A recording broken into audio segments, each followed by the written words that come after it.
Okay, I ran out of time on the last video, so this is WrestleMania predictions part 2. Because I was rambling on about Money in the Bank for ages. Sorry about that. Right, the remaining 4 matches. Jericho versus Edge. For me, this is a 50-50. I really like Jericho. I really like Edge. To avoid hot-shotting titles, then Jericho probably should win. But the WWE's never been that worried about that. And you have to take into account the fact that the Royal Rumble is supposed to give you this big boost, and it's supposed to make your main event at WrestleMania, and the majority of Royal Rumbles are Rumble winners. The majority of Royal Rumble winners are supposed to end up winning the title. Now, for the last few years, that hasn't happened. Which I think gives Edge the nudge. And it's WrestleMania. And generally, faces do tend to win at WrestleMania. So I think Edge probably will go over.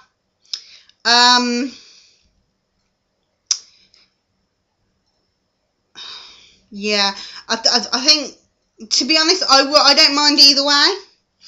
I think it's a shame for them to give Jericho another really short championship, because they tend to use him as a transitional champion, which is a shame because Jericho is probably one of, if not the hardest solid worker in the WWE. I mean, between him and Cena, they work their asses off, and as much as Cena gets bashed down for everything else, he works his ass off, and so does Jericho. And they're two guys that really do give 120% to their jobs. And I think it would be a shame to put Jericho through another transitional championship. It'd be a shame. I just find it really irritating. But at the same time, I can understand why they'd put Edge over. Right, Batista versus Cena. I really, I want to care about this match. I just don't. Cena will probably go over. If he doesn't, it's going to make him just look stupid, to be honest. They spent so long building up the Cena Superman character. And to be fair, between him and Rey Mysterio, they can pretty much cover the entire of, like, the young fans and the parents buying stuff for the young fans. I don't know, I think maybe future-wise, it might be better to leave the belt on Batista, because it just shakes up the championship picture a little bit. But I wish I could see the positives that people see in Batista, because I just find him really dull. And that whole, like, that whole tacky leather jacket thing that just kind of makes him look like an overly muscled George Michael. Are we going for the gay vote or what? I'm sorry. That's just something about him that just, yee. But I don't think either of them are the best wrestlers in the world. I really don't. And I think when you put two wrestlers that aren't that good in the same match, you tend to get a very average match. The one thing with this is that if they do an even above average match, everyone will be really chuffed with it, because nobody's expecting a wow match out of this. Like I said, I think Cena will probably go over. Right, Brett versus Vince. If Brett doesn't go over, then it will be an absolute crying shame, because everyone wants to see him kick Vince's ass. Though a horrible thought occurred to me the other night is if Brett loses to Vince, would they then do Brett interfering in the Taker HBK match to force HBK to lose? Just a penny for your thoughts. Because I thought that, and I thought, oh God, no, they wouldn't, would they? But you never know with WWE, so just something to think about. Yeah, I'm 90% sure that Bret Hart's going to go over and it's all going to be good. I really hope they don't do that, because everybody is so up for the Taker HBK match.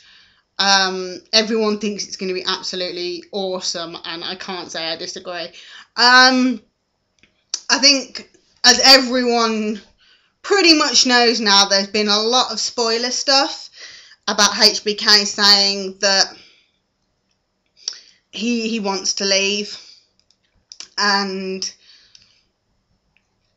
a lot of stuff like that. So I don't know whether that's just a little bit of clever working, because if it is, that would be awesome. But I've got the feeling it isn't. I've got the feeling that HBK is going to lose. As much as everyone's saying, oh, career-ending matches aren't career-ending matches anymore, I think in this case it probably will be.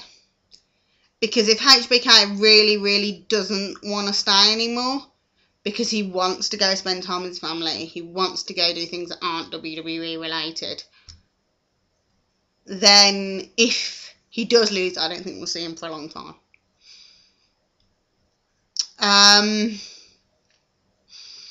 I'm really, really looking forward to this match. I'm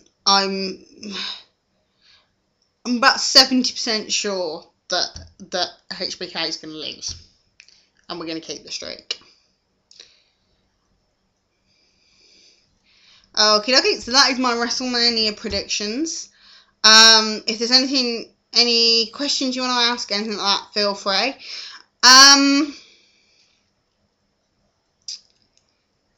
One quick request. I'm going to tag this on the end of the video, because I've recently started watching TNA. I know everyone's going to start screaming because everybody should watch every single wrestling promotion, but I haven't. I've always been very, very much a WWE fan. I've recently started watching TNA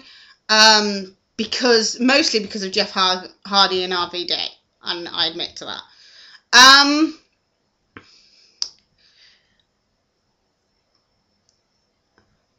But I would actually like it if anyone who is a big TNA fan could send me what they think are the top TNA matches for the non-WWE guys.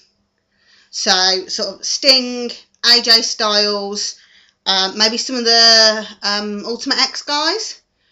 So, being a high-flying fan, a couple of the Ultimate X matches I've seen so far, I've been like, oh, that's actually really cool. And for the first time ever, I actually sat through a women's match and wasn't entirely bored. Shocker.